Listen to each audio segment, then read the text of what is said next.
She took the jewelry box at the funeral. Not after.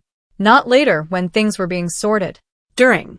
While people were still standing in the living room with paper plates of food that nobody was really eating, while my grandmother's friends were sitting in the good chairs that had been brought in from the dining room, while the pastor was still there, my Aunt Diane walked into my grandmother's bedroom, picked up the rosewood jewelry box that had sat on that dresser for 41 years, and carried it out to her car. I watched her do it from the hallway. She did not know I was there. She did not know a lot of things that afternoon that she was about to find out. Welcome back to Betrayal Ledger Stories, where family secrets never stay buried for long. If this is your first time here, hit subscribe and join the family, because this story is one of the wildest ones we've ever told. Let's get into it. My name is Sophia Hartwell. I am 29 years old. And the afternoon my aunt carried my grandmother's jewelry box to her car while my grandmother's friends were still sitting in the living room. She had no idea that 3 weeks earlier my grandmother had sat across from me at her kitchen table and handed me a sealed envelope and told me exactly what to do with it when the time came. Stay with me, because this one starts at a funeral and ends somewhere entirely different. I need you to understand my grandmother before I tell you what happened after she died. Because Ruth Hartwell was not a woman who left things to chance. She had been a bookkeeper for a manufacturing company in Columbus, Ohio for 31 years, the kind of work that requires you to account for every dollar and to notice immediately when something does not balance. She had brought that same precision to every other area of her life. Her kitchen cabinets were organized in a system she had developed in 1974 and had not needed to revise since. Her financial records were kept in a filing cabinet in her bedroom in folders labeled by year and category, maintained with the specific, unhurried attention of someone who understood that the details were where the truth lived and that the truth always mattered more when you needed it than when you didn't. She had been a widow since my grandfather died in 2003.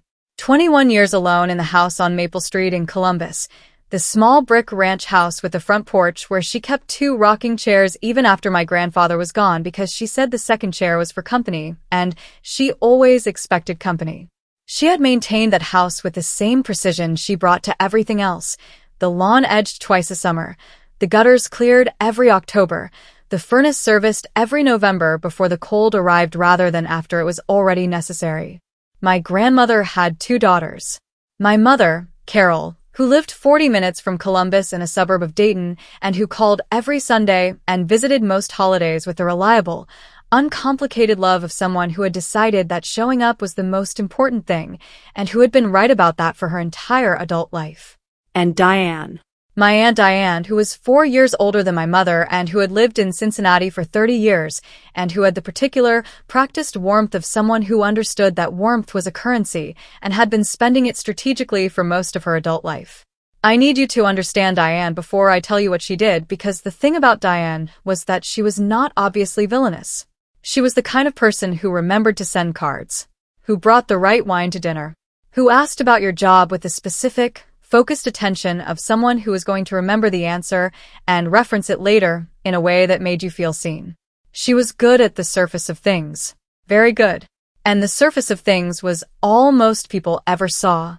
What lived underneath the surface was a woman who had been watching my grandmother's assets for a long time with the focused, patient attention of someone who had decided those assets were going to come to her and was simply waiting for the logistics to arrange themselves accordingly. The jewelry was the most visible part of it. My grandmother's jewelry was not particularly valuable in the appraised sense, though some pieces had real stones and the gold was real gold, but it was valuable in the way that objects become valuable when they carry decades of specific, irreplaceable meaning. Her engagement ring. A strand of pearls my grandfather had given her on their 25th anniversary. A garnet brooch that had belonged to her own mother. A gold locket with photographs inside that were so small and so old that you had to hold the locket under a lamp to see the faces. Diane had been asking about the jewelry for years, in the carefully casual way of someone who wants something and has decided that the most effective approach is to make the wanting seem like an afterthought. "Where do you think all this will go when you're gone, Mother?" Said over coffee. Said lightly. Said with a smile that was warm enough to pass as concern rather than inventory. My grandmother had heard all of it. She had filed it, the way she filed everything, in the appropriate folder, in the cabinet in her bedroom, and she had made her own arrangements in her own time, without discussing them with anyone except the attorney who drafted her will and me. She told me about the will 6 weeks before she died. Not because she knew she was dying, at least not in the specific clinical sense, but because she was 81 years old and had the practical wisdom of someone who understood that the time to arrange things was before they needed to be arranged rather than after. We were sitting at her kitchen table on a Saturday afternoon in March, the kind of cold gray Ohio March that has forgotten spring is coming, drinking tea from the cups with the blue rim that she had owned since before my mother was born. She said, "Sophia, I want to talk to you about some things." We talked for 2 hours. She told me about the will, which she had updated 6 months earlier with her attorney, a careful man named Gerald Watts who had handled her affairs for 14 years. She told me what was in it and who was getting what and why, explaining her reasoning with the same methodical clarity she brought to everything. She told me where the original document was, in Gerald Watts's office, and where her copy was, in the top drawer of the filing cabinet in her bedroom, in a folder labeled Estate Documents in her precise block handwriting. Then she slid a sealed envelope across the kitchen table. She said, "This is a letter I have written. I want you to read it after I am gone, not before. And I want you to be the one who handles things. Not because your mother cannot handle things. She can. But because you are the one who pays attention the way I pay attention, and what is coming is going to require that." I took the envelope. I put it in my bag. I did not open it until the morning after she died. My grandmother died on a Tuesday in May. Quietly, in her own bed, in the house on Maple Street, which was the way she had wanted it, and which had been arranged to be possible through the home care service she had organized herself for months earlier, when she had decided the practical thing was to have help in place before it became urgent rather than after. My mother was there. I drove from my apartment in Cincinnati. 2 hours, arriving at 7 in the morning while the home care worker was still there, and the house still smelled like the cedar sachets my grandmother kept in every closet. The funeral was 4 days later.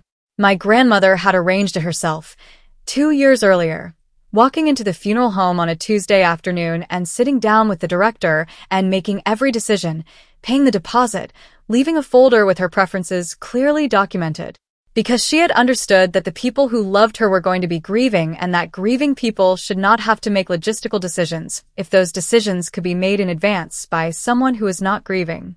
Diane arrived at the house on the morning of the funeral with her husband Gerald and their adult son Marcus, driving up from Cincinnati in a way that felt coordinated rather than spontaneous, the three of them moving through the house with a specific, purposeful efficiency of people who have discussed their approach in advance. Diane hugged my mother for a long time at the door. She said the right things in the right order. She helped arrange the food. She greeted my grandmother's friends by name, which impressed people who did not know that Diane had been cultivating that knowledge for years as a specific investment in being perceived as the devoted daughter rather than the strategic one. I watched all of this from the kitchen doorway. I had been watching Diane for years, the way my grandmother had been watching her, with the specific attention of someone who understands that what a person does when they believe they are not being observed is more informative than anything they do when they know they are. The funeral service was at 11. We came back to the house at 1. The living room filled with people, my grandmother's friends from the neighborhood, and from the church she had attended for 40 years, and from the bookkeeping community she had been part of for 3 decades, people who had brought food and who were standing with their paper plates in the way that people stand at funerals when they are not sure whether sitting down would be presumptuous. I was in the hallway at 2:15 when I saw Diane come out of my grandmother's bedroom. She was carrying the rosewood jewelry box. It was not subtle. The box was the size of a large hardcover book, dark wood, brass hinges, the kind of object that is clearly an object rather than something you might accidentally pick up. Diane was carrying it at her side, not hidden, not displayed, just carried, with the calm of someone who has decided that the best way to take something is to take it as if you have every right to, because the people who move with certainty are the people who are questioned least. She walked through the living room, past my grandmother's friends, past my mother who was talking to the pastor near the front door, and she went out to her car.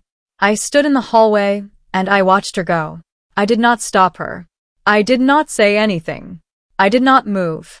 Stay with me, because this is exactly what my grandmother had prepared me for. That evening, after everyone had gone, After my mother had gone to bed in the room she always used when she stayed at the house on Maple Street, I sat at the kitchen table with a sealed envelope my grandmother had given me 6 weeks earlier, and I opened it. The letter was 4 pages. My grandmother's block handwriting, precise and unhurried, filling the pages the way she filled everything, completely and without waste. She wrote about her life in the house on Maple Street, about my grandfather, about my mother, and about Diane, about the things she had watched and the things she had understood, and the decisions she had made in response to what she understood. She wrote about the jewelry box specifically. She said she knew Diane would take it. She said she had arranged for that to be addressed. Then she wrote the sentence that I have thought about almost every day since. She wrote, "The jewelry box is empty, Sophia. I moved everything that matters 3 months ago. You will find it where I told you. The box itself is just a box."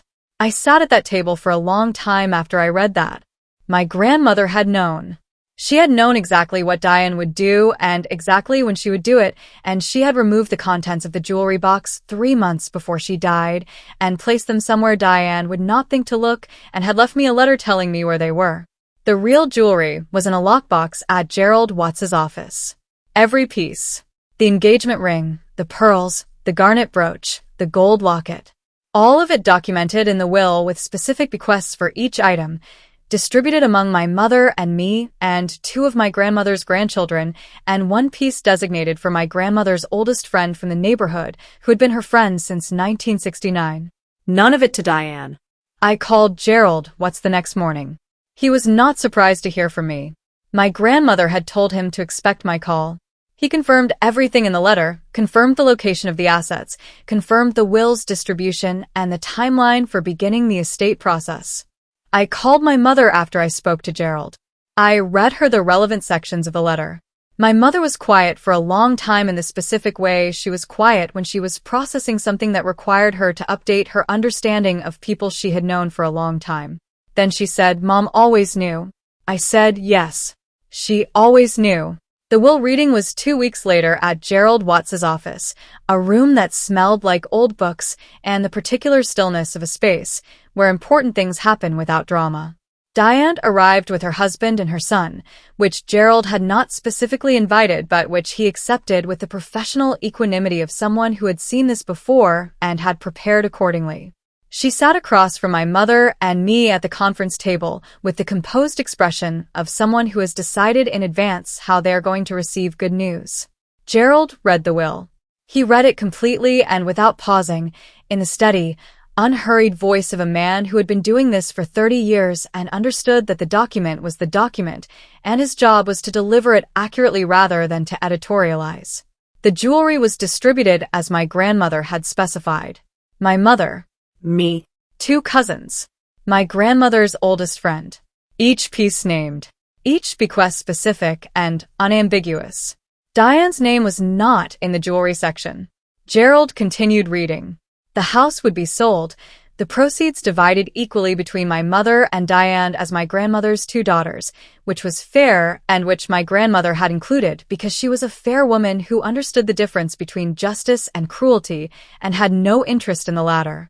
The financial accounts, modest and carefully maintained, distributed according to the percentages in the will. When Gerald finished reading, the room was quiet. Diane said, "What about the jewelry box?" Gerald said, "The jewelry box is personal property. It is not listed as a specific bequest." Diane said, "I have it. I took it from the house at the funeral. It was on her dresser." Gerald said, "Yes. The box itself is not part of the estate distribution. The contents, however, were moved to this office 3 months before your mother's death and are distributed as specified in the will." The silence that followed was the specific silence of someone realizing that what they have taken is not what they thought they were taking. Diane looked at Gerald. She looked at my mother. She looked at me. I looked back. I did not say anything. My grandmother had said everything that needed to be said 3 months before she died, sitting at her kitchen table in March with 2 cups of tea and 41 years of paying attention. The estate settled over the following 3 months. Gerald handled it with the unhurried precision of someone who had prepared for every complication in advance because his client had prepared him for every complication in advance. The jewelry was distributed. The house was sold. The financial accounts were divided. Everything went where my grandmother had decided it should go, documented and specific, and entirely beyond dispute. Diane contested one element of the distribution. Her attorney sent a letter questioning the timeline of the jewelry's removal from the house. Gerald responded with the documentation my grandmother had left, signed and dated and witnessed, establishing the transfer of the jewelry to the lockbox 3 months before her death and 3 months before anyone could claim it had been improperly moved. The letter from Diane's attorney did not generate a second letter. My grandmother had known it might come to that. She had prepared for it. She had prepared for everything, in the same way she had organized her kitchen cabinets in 1974 and maintained the filing system and kept the second rocking chair on the porch for company she always expected. The gold locket came to me. I had not known she was going to leave it to me.